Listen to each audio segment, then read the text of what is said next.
Hi guys, welcome back to my channel. My name is Miranda, and today we are talking about why you should read the Cruel Prince series. I have all three books, and I have the Stolen Heir, which is like the next book in the next series, and I have the novella, and I have the other novella. You should read it, and today we're talking about why you should read it. So, of course, we're going to start with what I am drinking today. And I just have a nice little shot of espresso today.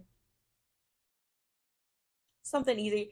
It's really hot outside and I don't have any more iced coffee left. And I wasn't really in the mood for a full cup of coffee, but I do need caffeine. It's one of those days.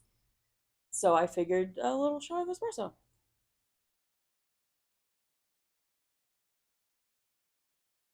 I'm not one of those freaks. I can't down it in one go. I like sip it over time.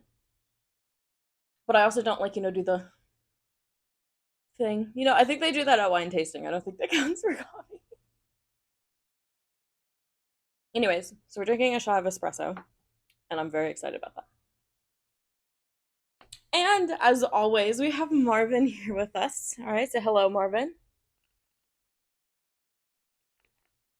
It's very hot in Austin, so I'm sure he's been sweating.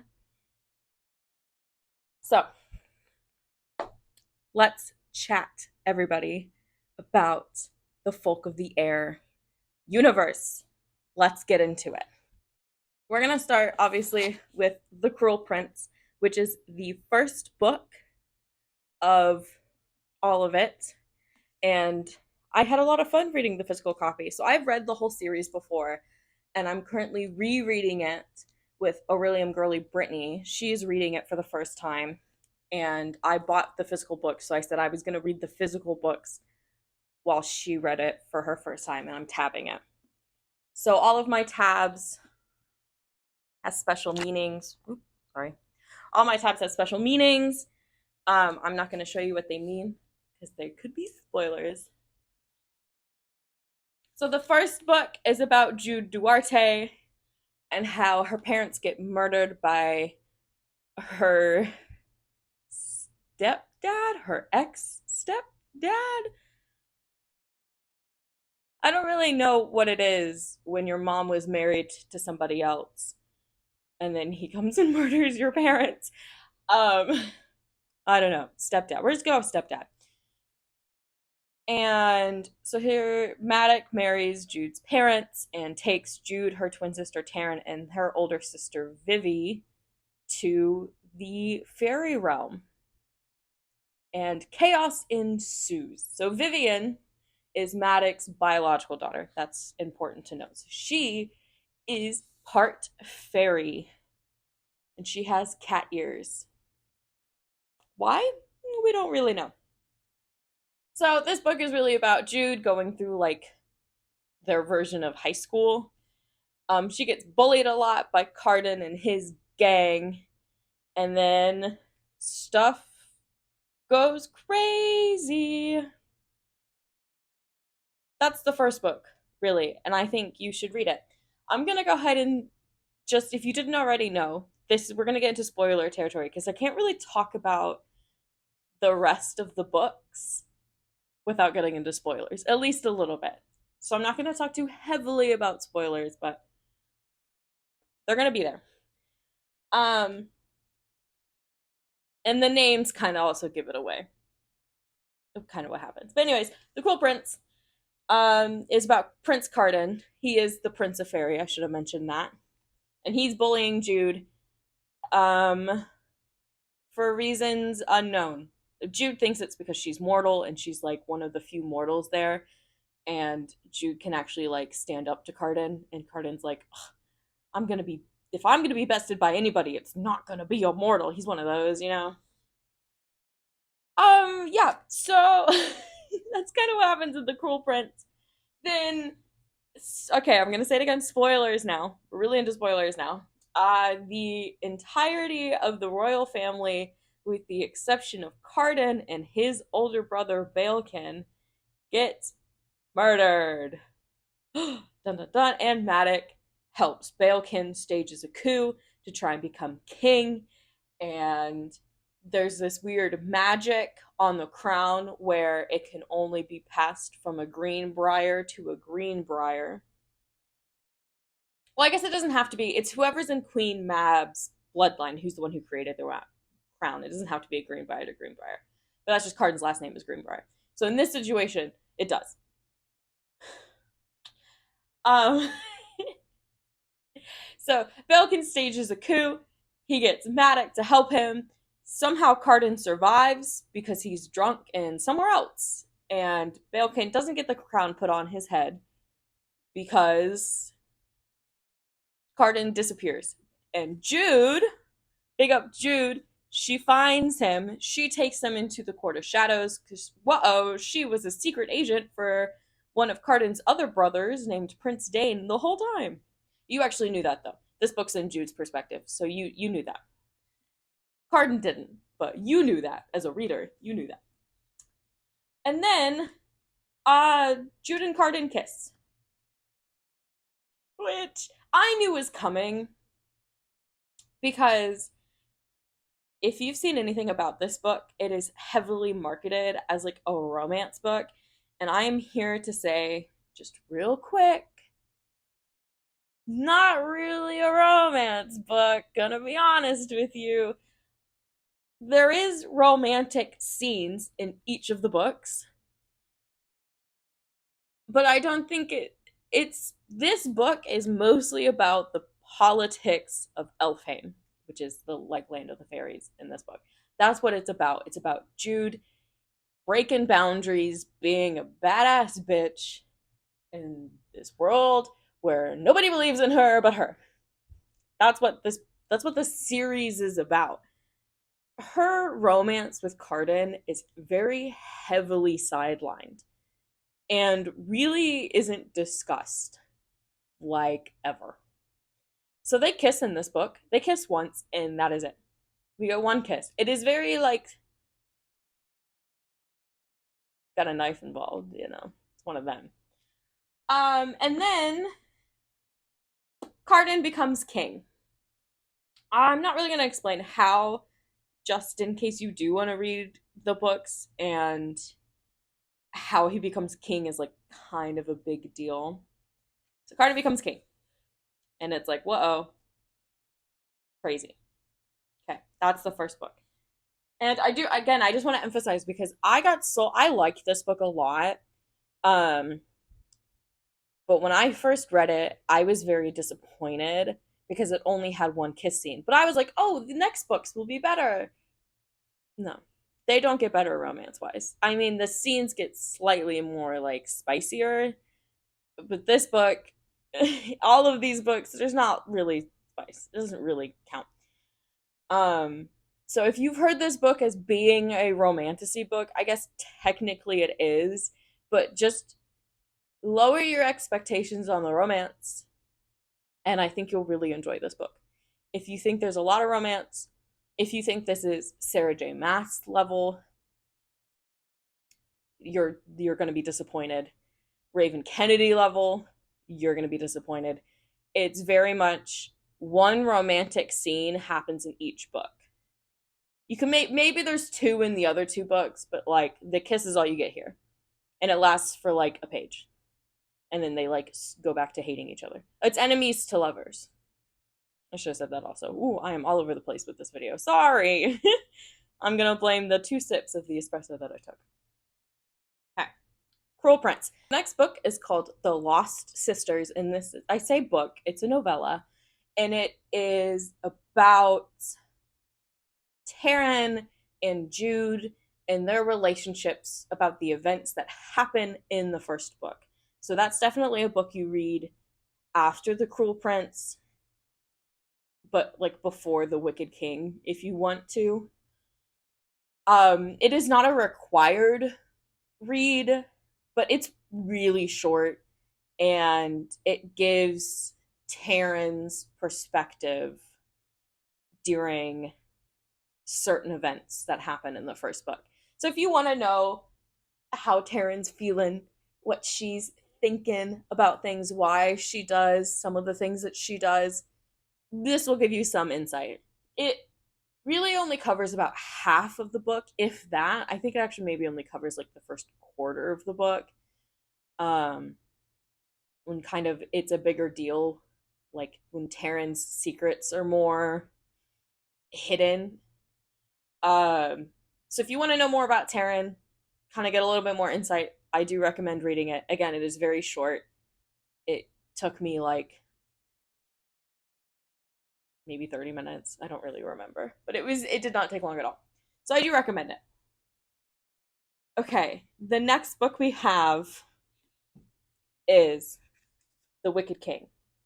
I haven't William Gurley Brittany hasn't gotten here yet, so there's no tabs. This book is a great book. So this book is about Cardan as king, and Jude becomes his like seneschal, and kind of them ruling together. It's very difficult for them, I would say. They have gone back to hating each other. They made up a little bit with the kiss. They were both kind of like, oh, maybe this could be something. No, by this point, by this book, they don't like each other anymore. And Jude's doing her gosh darn hardest to run Elfhaim, and Cardan is boozing around, not giving a dang in the world. And then, you know, something happens. Something happens to Jude. She gets kidnapped. Ooh. And stuff, it's nothing crazy, really crazy happens to Jude when she gets kidnapped, but when she gets saved, it's just, you can tell at that point that Cardan's hate towards Jude, is it hate? Maybe, maybe not. Maybe he's really grown to like his seneschal. Maybe he appreciates the fact that she does everything for him. There is a spicier scene in this book, but it is made clear in the third book that it does not go all the way. And it's kind of a weird start.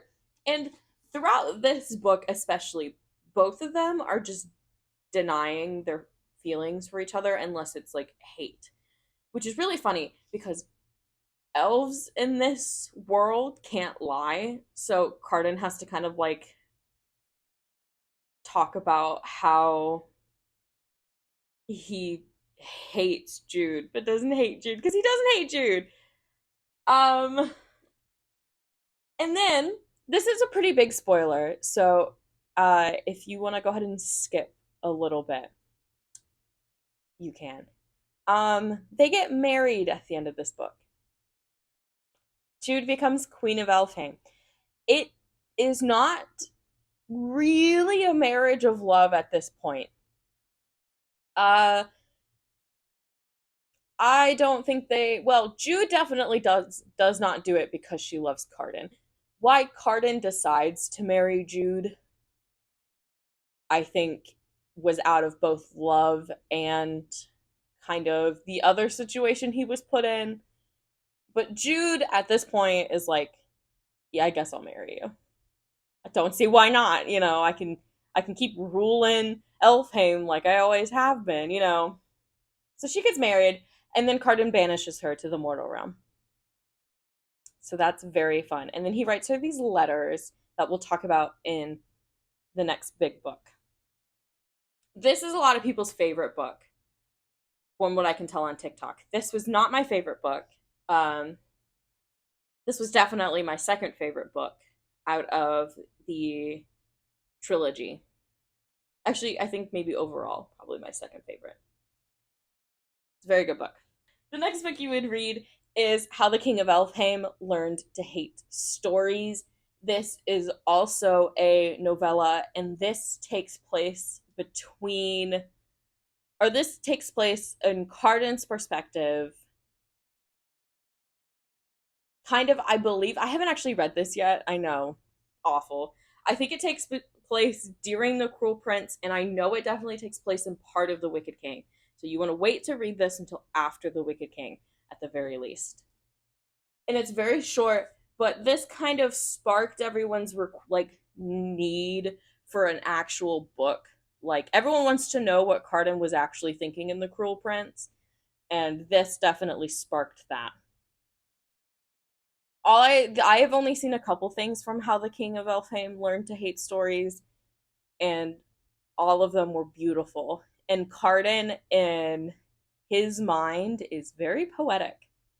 Out loud, he's not, but there's a lot of good stuff going up there.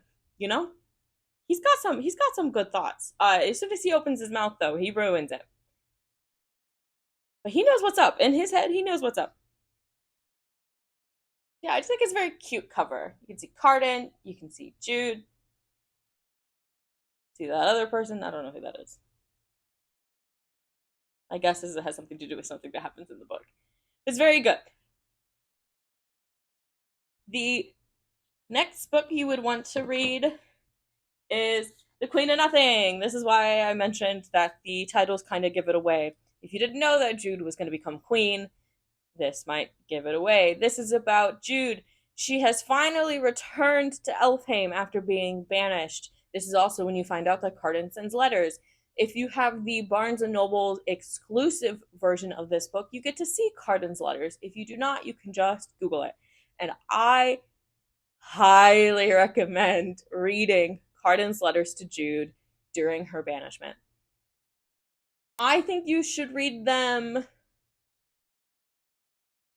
There's a certain point. So when Cardan finally like officially lifts the ban or the banishment, then I'd be like, okay, you should read them.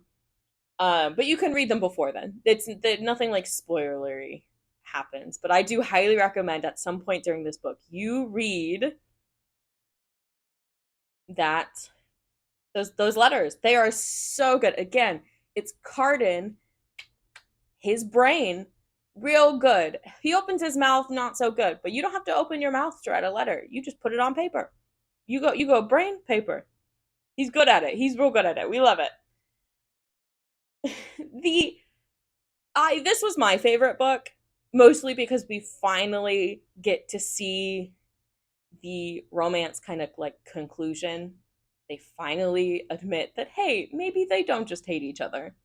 And maybe they do kind of like each other, maybe a little bit. And that Jude missed him. And that Cardan would literally murder the entire world to keep Jude by his side in a very respectful way. If Jude was like, I'm leaving, he'd be like, okay, fine. But if someone tried to take Jude, he'd murder the world. That kind of possessiveness. I think the funniest thing I can tell you about this book is that Jude chops Cardan's head off. And that might be the only thing I say about it. And if you want to know what I mean or how they solve that issue, you should read this series. Very good. Favorite book. It's just I am a sucker for the realization that, oh, hey, I've actually been in love the whole time. And that kind of stuff. Love it, love it, love it. So favorite book of, yeah, the series, I think favorite book of the universe, probably. Super good. The final book that is currently out as of today is The Stolen Heir by Holly Black.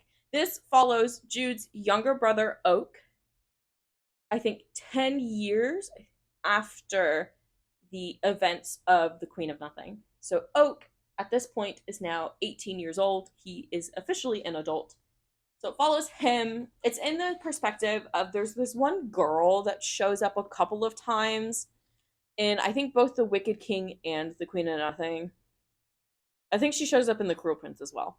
Her name is Surin, and she is like queen of the Unseelie Court. I think. I read this book. You think I would know, but I really don't. So she's queen of the Unseelie Court. And her mother and father tried to like betray Cardan. And so Jude punished her mother and father by saying that they had to like swear fealty to Surin, and so so they did swear fealty to Surin because in Elfhaim, if you swear fealty to somebody like that, you have to do whatever they say whenever they say it. Like if they command you to do something, you are compelled to do it, like magically. You have to do it. So I think Surin's parents were so afraid of the promise. I don't know. Yeah, I was go promise. The promise they just made to their daughter, Surin, that they left her in the mortal realm. And then Oak finds her and is like, "Hey, I need your help to do something with your parents." I think. I don't really remember. Um, this is my least favorite book out of all of them. Sorry to say that. I thought the ending of this book was really, really good. So I don't want to spoil much about this book, but it is just Surin and Oak going on an adventure. It is also enemies to lovers because Surin doesn't trust Oak because Oak is Jude's brother. I think that's why she's like, I don't like you. I think Oak is kind of like in the beginning pretty indifferent, so I don't know if it's true enemies to lovers.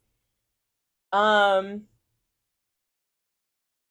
but Surin has kind of just a grudge against all of Elfhaim, so everyone is her enemy. And the ending of this book, I was not expecting it.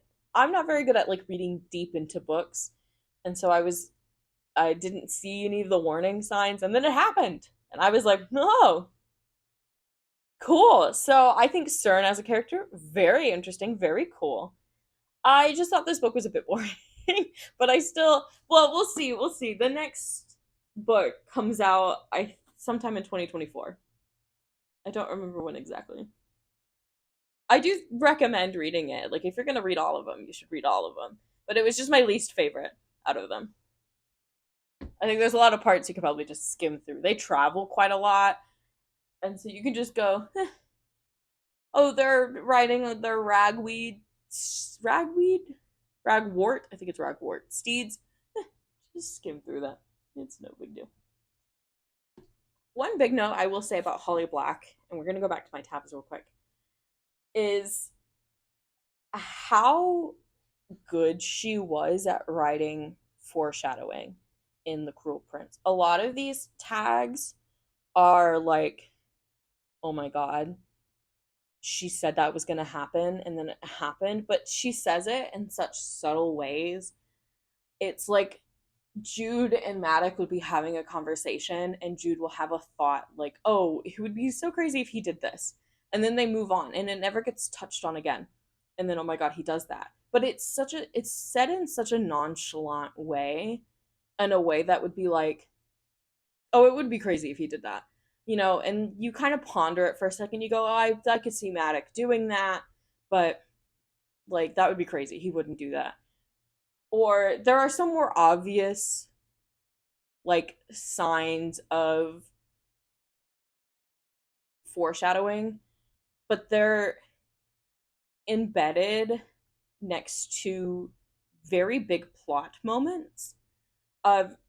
Specifically, again, kind of spoilers, there's a scene about shooting stars, and there are like astronomers here that read the stars, and it talks about like this star event happens and it's a big deal, but then immediately after the star event happens, or like while it's currently happening, Jude's getting like bullied and almost murdered. And so when I first read this book, I completely forgot about the star event because I was more concerned about the fact that Jude was getting like bullied. The star event was said, it was talked about, but then immediately it was like, oh, here's this really big right now plot point. You don't need to think about the stars. Like, who's going to remember the stars in like 50 pages? I didn't. And so reading this again, when it goes, oh, hey, here are these stars, and you go, oh my God. How did nobody like I don't know. I don't know why people weren't more concerned about the star event. Well, it's because they were bullying Jude. That's why they weren't concerned. But it's just things like that where she just wrote it so well that when I reread it, I was like, oh, so much foreshadowing that just gets written off as just like a thought, a passing moment, just something silly, something that you just won't remember two paragraphs later until you reread it and you go, oh my God, crazy. So I'm going to see if it's the same for the rest of the books when we get there. Okay, we're going to do like kind of a quick fire why I think you should and why I think you shouldn't read this series. I think you should read this series if you like fantasy, if you like political intrigue, if you're into romance, but you're cool if there's not a lot of romance, if you're into fairies, sorry. If a book starting with murder really gets you going, great book. If you like a series that I think is pretty easy to read, and you don't have to think a whole lot about what's going on. It's mostly just telling you what's going on and has some pretty cool characters, you know. A badass main character. I think Jude's one of the best female main characters ever. If you're into the trope of like, here's my badass warrior girlfriend and here's my puppy dog boyfriend, that's exactly what Jude and Cardan are. To put it in that way. I think you should avoid this series if you're not into fantasy. If you're not into fantasy, don't know why you sat around this long. If you're really into romances like Sarah J. Maas or Raven Kennedy, excuse me, this will not do that for you. um, if court intrigue stresses you out, or if you just don't want to have to deal with kind of politics in any way, then maybe not. And kind of if you're a little more like, I need my fantasy books to be on the more realistic side, then maybe give this one a skip. Overall, though, I think you should read it. Whatever your tastes are, I think you should give it a go. Give it a little gander. And at the very least, if you want to know what it would feel like to have someone pining for you, then read Cardan's letters to Jude. Well, thanks so much for hanging out with me today in this, kind of quick fire why I think you should read the Heir of the Folks series video. I didn't really know what I was going to do today, so I'm glad I got something out. So yeah, thanks so much for joining me. You have any last words, Marvin? All right. I hope you guys are having a wonderful morning, noon, night, or whatever it is, wherever you are. And please let me know down below what you are drinking, what you are reading, and if you have any book recommendations. I usually just stick to like fantasy, but I am willing to widen my horizons and I will try anything. All right, I will talk to you guys next week. See you later. Bye. Mwah.